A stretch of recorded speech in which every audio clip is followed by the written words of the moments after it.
So the newest Pixar released on the 11th of March. I don't think it got a cinema release, or maybe it had select cinema releases, this movie, but to my knowledge, it was just the Disney Plus release, this particular one.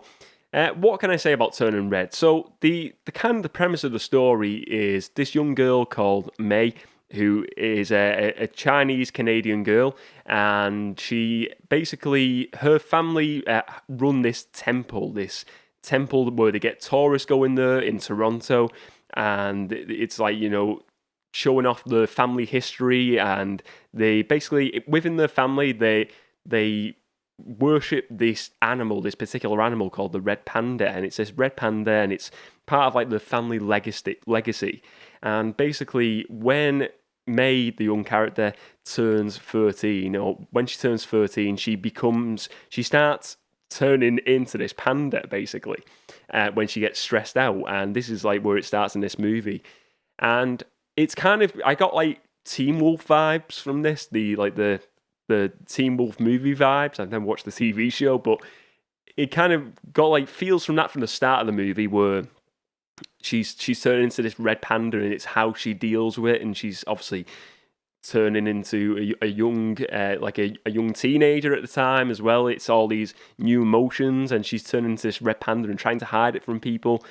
It's an interesting story. I'll be honest with you, I'm kind of mixed on this movie. I watched it the other day, and I'm kind of mixed on. I don't know whether I really like it, or I really just feel like like this is not the best release from Pixar. What I can say is a really different Pixar release, and when I say that, the story is not kind of like an A to B to C story, and it reminds me the story is very like a Studio Ghibli movie story. Studio Ghibli, they do all like the anime movies, like Spirited Away, Princess Mononoke, things like that. The stories in the Studio Ghibli movie, an animated movie, the stories are not like, they're not a linear story. It's not from goes in one direction. Their stories just go in like these weird places. It goes like to A to B to F to Z to A again. They go in like these weird directions you don't really ever think the story's actually going to go. And I felt this was the same with this, without spoiling it too much. The story was like very, very odd for a Pixar movie for what we've seen in the past. I mean, we've seen like the likes of Toy Story, Monsters Inc. They have very, very linear stories and a linear type of storytelling, whereas this is very different, very non-linear storytelling technique to this film. And I enjoyed it from that direction. From someone who enjoys them Studio Ghibli movies, I can see the influence on this particular movie. It's very, very much influence, I would say, personally, watching this. There was definitely aspects, though, I didn't really like, and so I will say the aspects, there's a lot of this is set in 2002, this movie, and you get a lot of references to boy bands from these young girls, and they're doing like these boy bands, singing songs from this fictionalized boy band in the movie, and there's some moments where I'm just like, this is not really for me. But then there's certain moments in the movie where I'm like, oh, this is really fun. So I've seen reviews online saying it's like super positive. I'll be honest, I'm not going to say I'm all in with the positive comments and the positivity of this film, because I'm kind of mixed.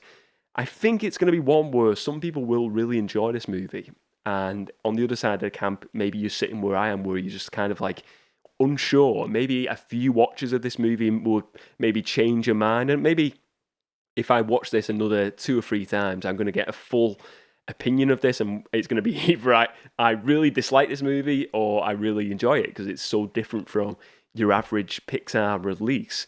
But yeah, I think it's good that Pixar are doing these newer and very different movies, and just in general, Disney, from the animation point of view. I mean, they had Encanto, wasn't a Pixar release, but it was a very different story, I felt, than your average type of Pixar releases, which I really enjoyed. So Turning Red is well worth checking out. It come out on Disney Plus on the 11th of March. You can check it out now. Well worth watching, just out of curiosity. I think if you enjoy Studio Ghibli movies, you'll get something out of this.